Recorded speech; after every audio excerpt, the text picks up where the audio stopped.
Hello and welcome to the Center for Spiritually Integrated Arts. So, first of all, let me apologize that there are no interpreters for today's service. We are currently working on all of the things related to planning and scheduling and being able to pay the interpreting team. That being said, for those of you who may not know me, I'm Reverend Dr. Raymont Anderson, and I am the founding minister of the Center for Spiritually Integrated Arts. If you ever have questions about what this teaching center is and what we do, feel free to reach out to me. But if you are ready, then I'm ready for our first Sunday message for the new year. Because we're not doing, at this present moment, we're not doing the traditional Sunday service or church service. You will be getting weekly inspirations by way of my message. We'll talk more about that as time goes. But let us begin. Happy New Year. And our topic for the first month of the new year, breathe. Because we are in this concept of this energy of this alignment with root and reboot. Being open at the top, open at the bottom, anchored and grounded in principle, the spiritual practices, the truth of our being. And today we are talking about, or this month we are talking about, this idea of God is a concept. What? Say, huh? God is a concept. You heard that right. God is not some anthropomorphic man in the sky on a throne with a beard that's not what God is. It's not what this teaching teaches that God is, right? So God is neither male nor female. God is not cisgender. God has to be both and neither nor everything in between. God has to be gender rich, gender fluid, if anything, because it is also genderless. Breathe. Yes, because we're going all in, starting right here and right now. So this idea of the old man in the sky, that idea, that anthropomorphic God, that concept, let it go, let it die. Long live the spirit, the source, the seat of consciousness. So we are beginning today, right here and right now, with this idea and this energy of what it means to live out loud. The way we were created and are intended to live our lives out loud, not quiet in some back corner, not quiet as the best kept secret in a closet. That is not why we are here. That is not what we are. We are here to live out loud, to live our best lives. And anytime we see someone else who is unable to, for a variety of reasons, because of the system in which we live, that it prohibits them from living their best lives, then we who understand this, we who are engaged in this, we are responsible and accountable for changing the system so that they too are able to live their best lives out loud. Breathe. When we think of God as a concept, to borrow John Lennon's famous words, we free ourselves from the yoke, and what a yoke it is, of humanity's history of religiosity. Instead of God being out there and up there, God as the concept, God not as I said before, not as he or she, but more of God as it, capital I, it, God as it, being in our world allows us to consider God as this creative force that is in us, as us, moving through us. It is that essence, this divine beingness that is who and what we are, and that is a universal principle that exists in and through all people and things throughout all of this thing we refer to as time. Breathe. Like I said, we're going all in. So in our declaration of principles, we believe in God, the living spirit almighty, one indestructible, absolute, and self-existent cause. Do you believe that? This living spirit, that it's indestructible, that it's absolute, that it's a self-existent cause? because this is talking about God. And now if God is a concept, well, how do I embody this? More from the Declaration of Principles. In religious science, God is absolute and self-existent cause. Therefore, the divine spirit contains within itself infinite imagination, complete volition, and absolute power. And because this is true about it, it must also be true about you and I and all to some degree. Infinite imagination, complete volition, and some aspect of this absolute power. Once again, if it's true about God, then it must be, because God is all there is, then it must be true about each one of us. But once again, how do we embody this? Well, let's pause for a moment and think about God. Where is God? See, it's easy to think about when I say the word God, when you hear the word God, when you read the word God, to think of God in the sky, in the heavens, in the clouds. It's easy to think about God there. But why do we not think about God right here in any city, not just New York, but any city, in every hamlet and village and town, and every shrub and bush and valley, that God is everywhere, present all the time? Where does this concept of God in the heavens, God in the clouds, where does that concept come from? Where does that idea come from? Where does that belief come from? Why, when we think of God, why is it so easy to think of this as God? Old guy in the clouds, old guy, white guy, old guy, white guy, clouds, beard, old guy, white guy, clouds, beard, powerful. Where does this belief come from? Where were we indoctrinated and conditioned to buy into this? Right? Like, really think about that, because we weren't born with this. This was given to us. Because if we really want to ask the question, why that and not any of these for the majority of us? Because each of these, someone somewhere thinks about God. But when we in the West, typically in the United States of America, typically the majority of us, when we think about God, it's that old white guy with a beard in the heavens, on a throne, judging, destroying, etc., being angry, vengeful. Why?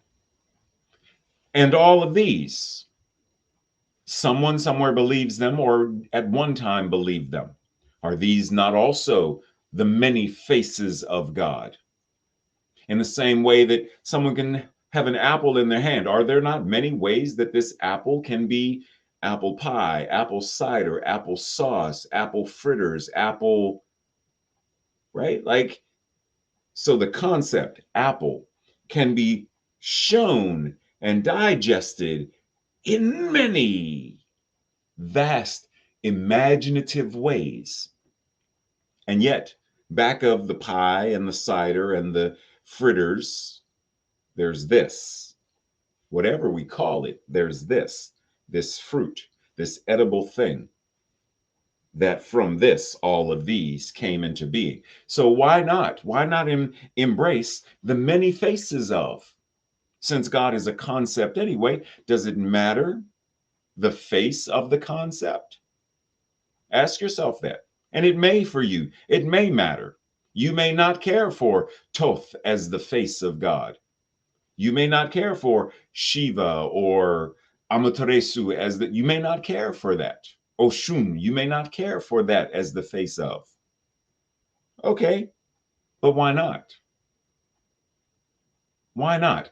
Why not have a more expansive view of what this concept means?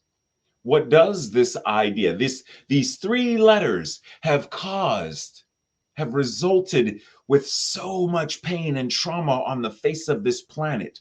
Genocides committed in the name of this. Insurrections in the name of this. Inquisitions in the name of this. But who's this? Because the vast number of things were committed in the name of, the image of, the energy of a specific God. Why? See, if we don't ask the questions, then we cannot deconstruct. And if we cannot deconstruct, then we can't reconstruct a more effective belief system, a more effective paradigm. So if we're going to talk about God being a concept, then it may benefit us to really understand what a concept is. A concept is something that's conceived in the mind. It is a thought. It's an idea. It's a notion. It's this abstract or generic idea that's generalized from various and particular instances. So if we're going to say that God is a concept, then God, this word, God, was conceived in someone's mind, because that word, someone created that word. Just like APPLE, someone created that word. This thing that was it, whatever, did Shakespeare not say, a rose by any other name would smell as sweet? If I said, oh, what am I going to call it? I'm going to call this kiwi. Then it wouldn't be an apple, it'd be a kiwi. I'm going to call this stardust. Then it would be stardust. That would be what it's called. But just because it's called that, does that mean that that's what it is? Follow what I'm saying? See, we can shift our thinking about God. God need not be the old white man in the clouds on a throne, lightning bolts, destruction, judgmental, and jealous. It need not be that. We can heal from any old trauma related to that word by knowing the essence of what is back of it, by knowing what spirit, source, the universe truly is beyond just the word. Okay, you ready? Okay, moving on. In the same way, what is this? If I were to ask you, what is this? It is an image of, it is a concept of something called water. Mizu, agua. You may have heard me talk about this before.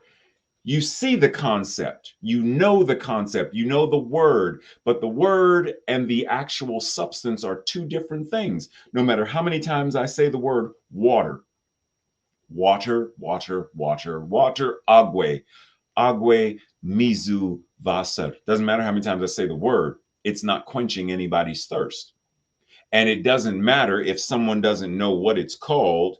If I go to Japan and I can say water all I want to some of the Japanese folks who don't know English. I'm water, water. And they're like, "Ie wakarimasen."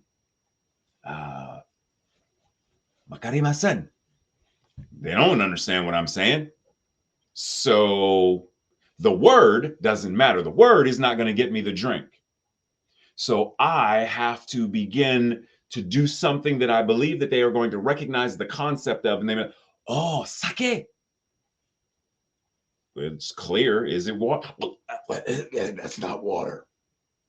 Right? So getting to the actual substance is what's important, not the word.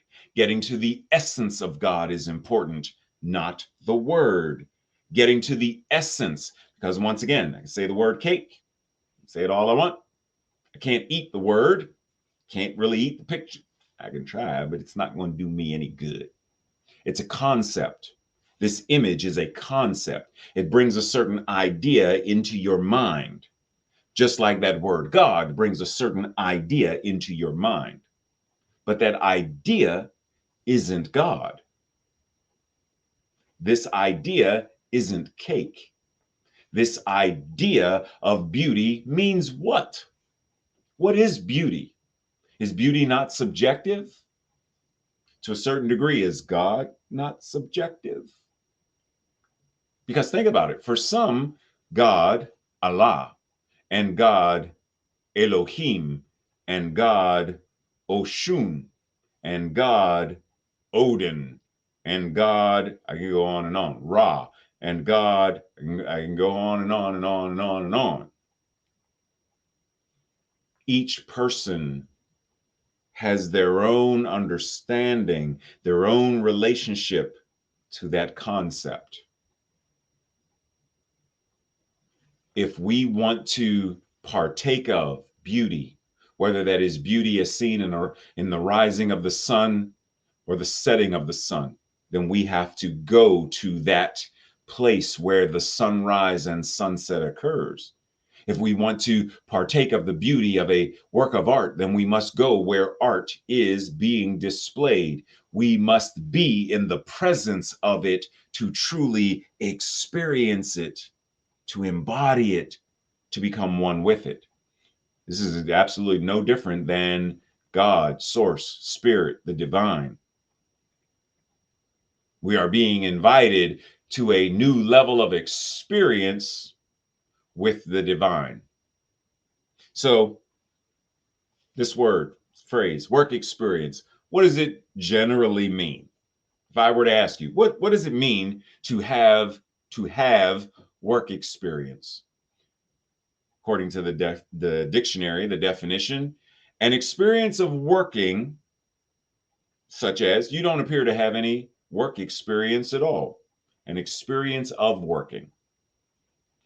Work experience, a short period of time spent in a workplace, usually by young people, so that they can learn what it is like to do whatever that work is, right? It's doing, the experience of working, a period of time in a workplace, right? So if I'm learning computers, then the workplace must be computer place. If I'm learning to cook, workplace must be cooking place, dancing place, typing place, hospital place, medical care place, right?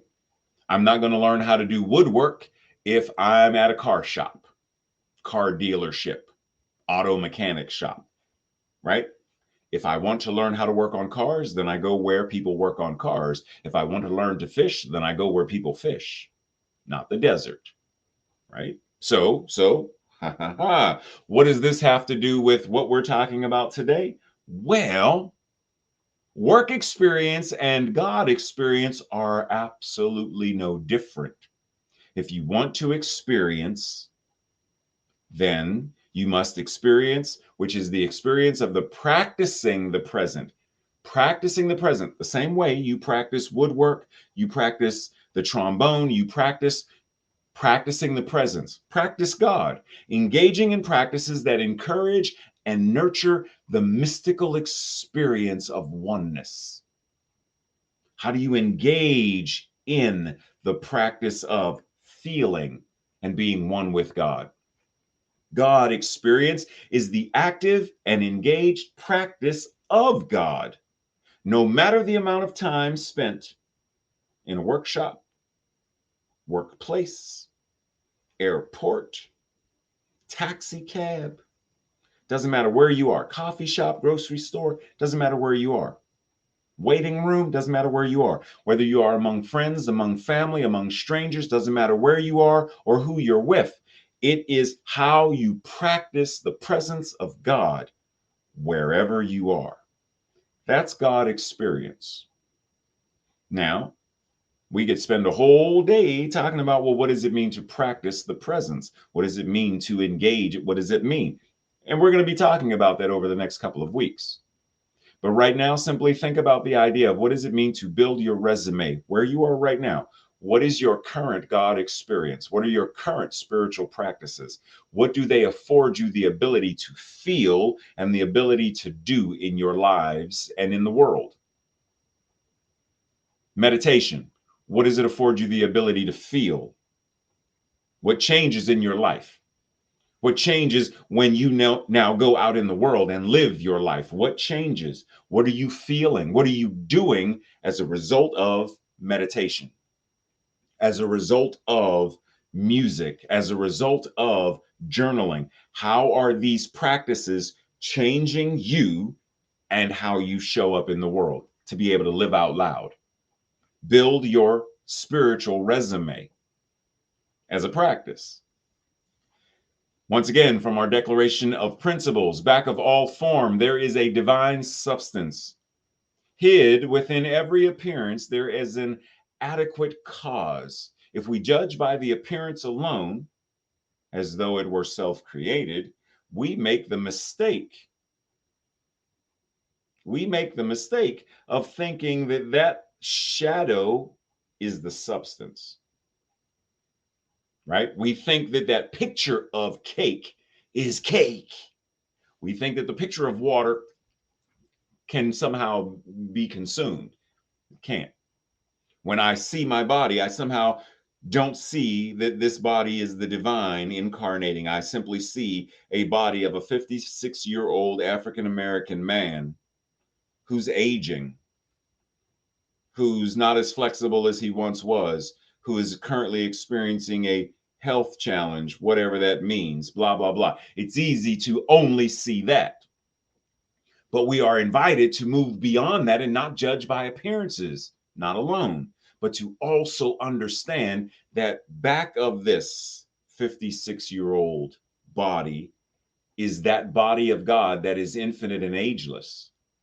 Back of this form, there is that which is beyond form and is the form of everything, called by many names. This body is divine substance in form. This body is the body of God, literally. Why would I not appreciate it, be grateful for it, take care of it? Breathe. Because that's our invitation, to start to understand that this idea of what it means to embody the divine by changing what we think of it and recognizing that by changing the concept that we have, the beliefs that we have about it, it then changes the beliefs that we have about ourselves. It changes what we think about ourselves, how we treat ourselves, how we care for ourselves. And if we're going to change how we take care of and treat ourselves, we're also going to change how we take care of everyone else and everything else, including the planet itself. Breathe. So back of. How often when you see someone standing in front of you in line, how often do you think, oh, there's a skeleton in there? Oh, there are muscles on top of the skeleton. Oh, there's a circulatory system in there. Oh, there are organs in there. Oh, there's a nervous system. How often do you really X-ray vision see through all of the parts and pieces of someone standing in the grocery line in front of you? Very rarely do we see that. Do we pause and really think about that? But we know it's there. When we sit here right now, we know it's there. Because if the person had no skeleton, bloop, they'd be a blob. So clearly there's a skeleton in there somewhere. Okay? So does this not also apply to the idea of God, source, spirit, being in there as well, being around there as well, being the very substance of it as well? Because if I look at this person and all I see is, oh, that's Miss Margaret and she's buying groceries for the week. Oh, Miss Margaret has a skeleton and muscles and organs and a circulatory system and a nervous system and is made up of trillions upon trillions of atoms, molecules, quantum particles, etc., etc., etc. But when I'm able to pause and say, this person is more than just a person. Miss Margaret is also all of these physical parts, all of her emotional parts, all of her mental parts and memories and all of that, everything that she loves and likes and all of her hobbies. She is a multifaceted, multidimensional being. And part of that includes she is divine, she is source, she is spirit incarnating itself as her. And the more I am able to see that in another,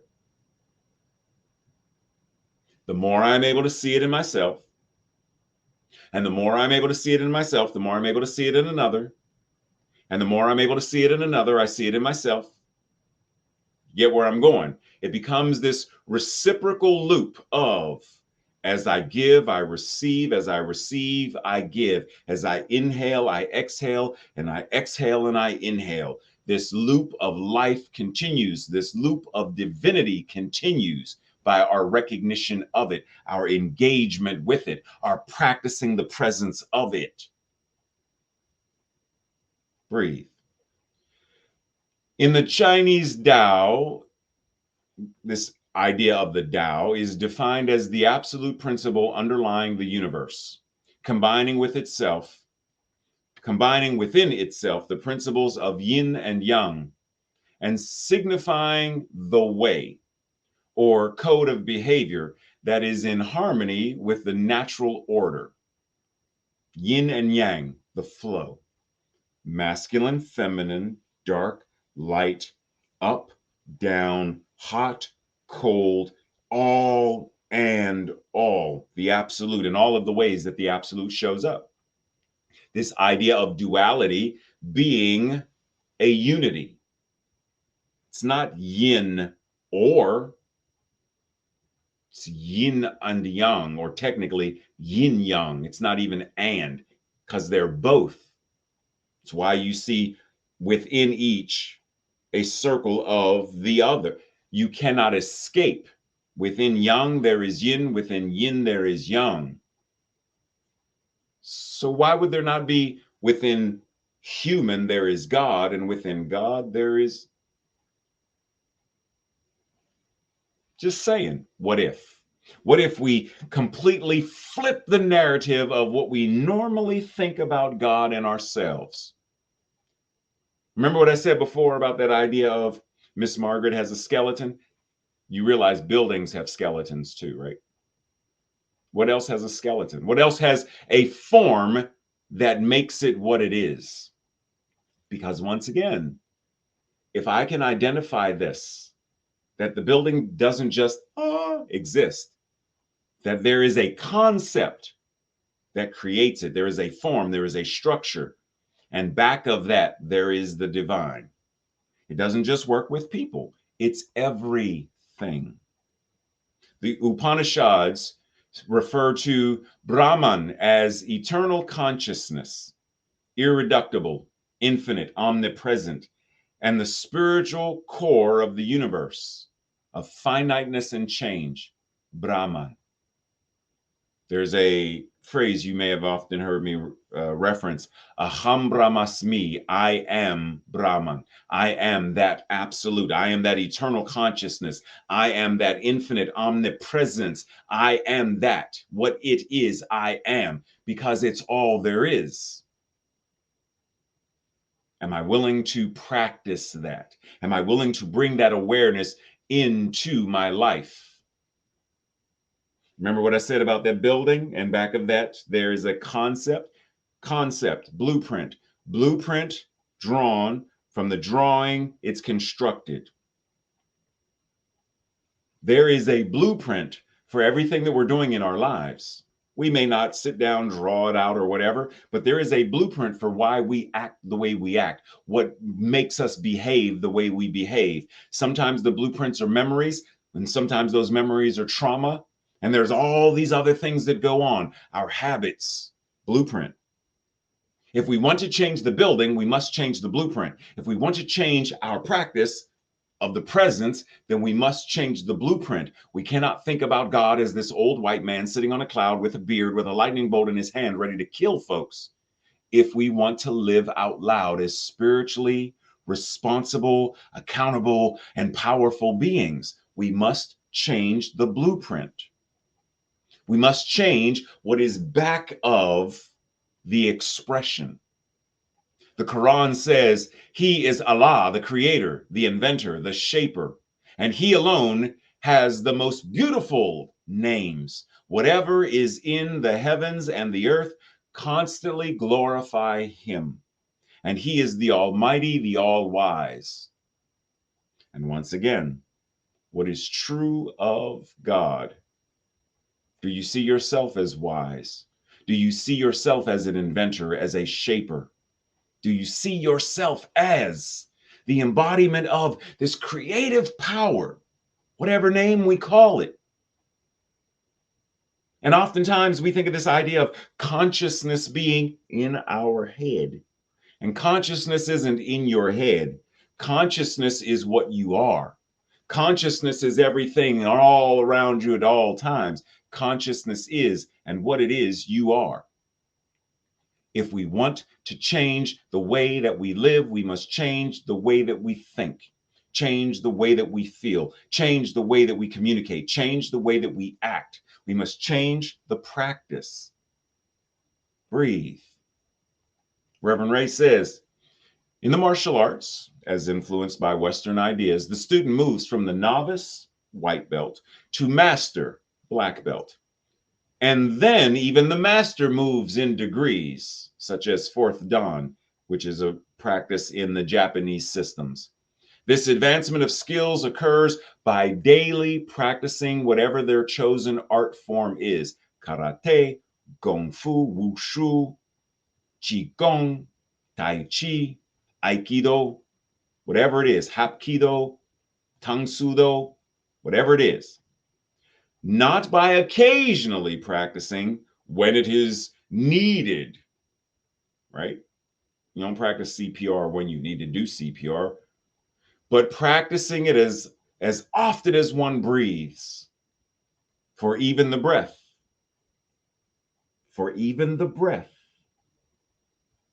is a practice.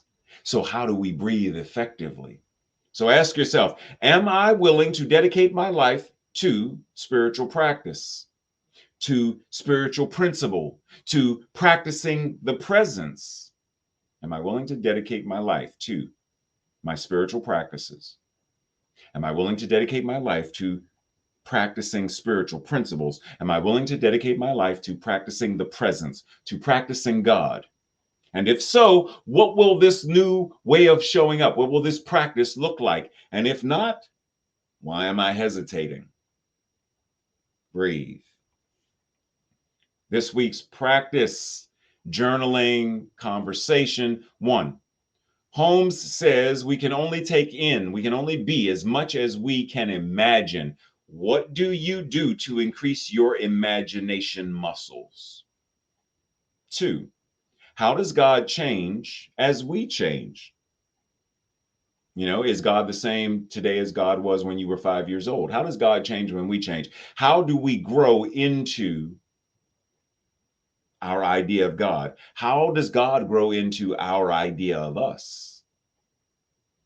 And 3, have a conversation with 3 people about A and B. 1, how might you discuss God to someone who is a person who is religiously opposed to this teaching? 2, what does it mean to practice the presence? In other words, to have God experience. Have a conversation about that. See what comes up.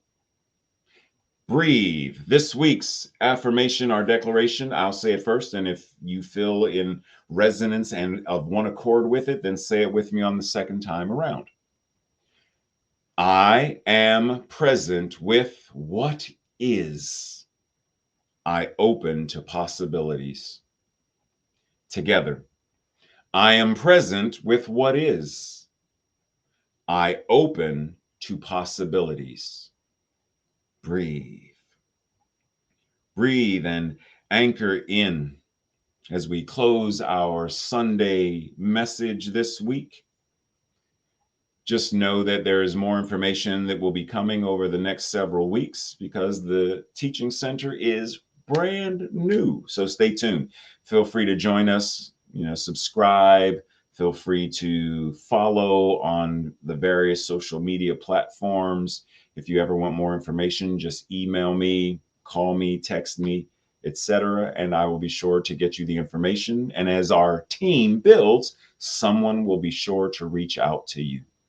So let us close in spiritual mind treatment, anchoring and recognizing the isness and the allness of this thing that we call God, this divine power and presence, Om, this divine power, the I am that I am, the Aham Brahmasmi, the Om Tat Sat, the all the names possible that reference this infinite power and presence, knowing that it is all there is. It must be right where I am. And because it is all there is, then it must be where everyone who is watching this now is as well. So whatever is true about God is true about me, is true about everyone watching. So right here, I speak this word knowing infinite power and the ability, the willingness to live out loud, the willingness and the ability to be a 21st century New Thought Good Samaritan who sees and recognizes that whenever someone else does not have, cannot live up to this that we know as their divine potential because of systemic systems of oppression, etc., that we are stepping in and stepping up to change the world, a world that works for all. Breathe. I breathe, recognizing that this infinite power, called by many names, is present in these words. And because it is present in these words, then these words are already the divine manifestation of it. And if this is already the divine manifestation of it, these words made flesh, then what I am knowing, what I am acknowledging is that the law, which always says yes, is already acting upon this. It's acting upon it because these words were first a thought, the blueprint. And from the blueprint, the construction. And from the construction, the realized experience. And so knowing that the law says yes to the blueprint, yes to the thought, yes to the word, yes to the feeling, yes to the action, then I know it's already answered prayer. I know right here and right now, we are already rooted and rebooted. We are already practicing the presence. We are already engaging in what it means to develop a resume full of God experience. And knowing this, I simply stand back and marvel at the divinely magnificent and powerful way that each one shows up with resume in hand, living out loud, manifesting and creating a world that works for all, right here, right now. That is what is so. It is now, and so it is. Namaste, much love, blessings to all. See you very soon. Take care. Once again, Happy New Year.